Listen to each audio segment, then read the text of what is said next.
Magma ज्वालामुखी और किसकी उत्पत्ति? भूकंप की उत्पत्ति कहाँ से होती है? पृथ्वी के मेंटल से। जब मेंटल से इसकी उत्पत्ति होती है तो मेंटल से ये निकलता क्या है? मैग्मा।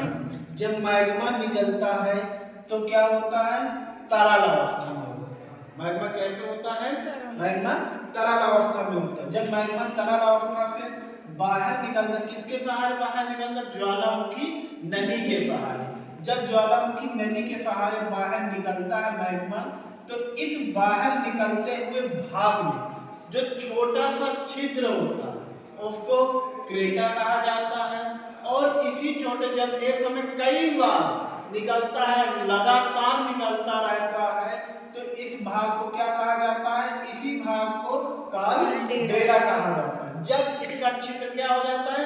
बड़ा हो जाता है। जब ज्वालामुखी लावा मैग्मा बाहर निकलता है तो ये लगातार निकलता है, तो लगातार कंटिन्यू निकलने की वजह से इसका छिद्र क्या हो जाता है? बड़ा हो जाता है। जब छिद्र बड़ा हो जाता है इसको कालडेरा कहा जाता है।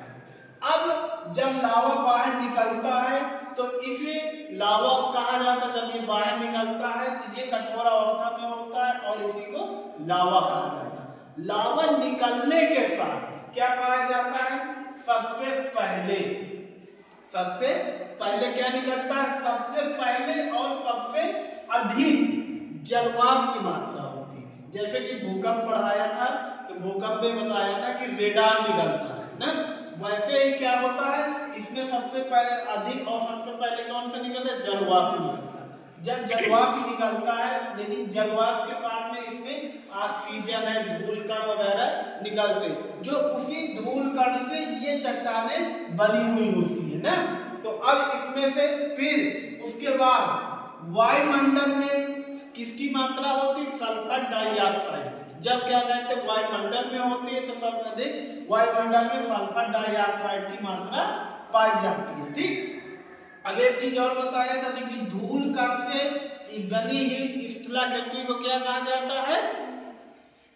ठीक, फ्यूमस। अब उसके बाद जो धूल और गैस के साथ, गैस और धूल के साथ बनी हुई स्थलाकृति को क्या कहा जाता है? सेल्फा तारा ना।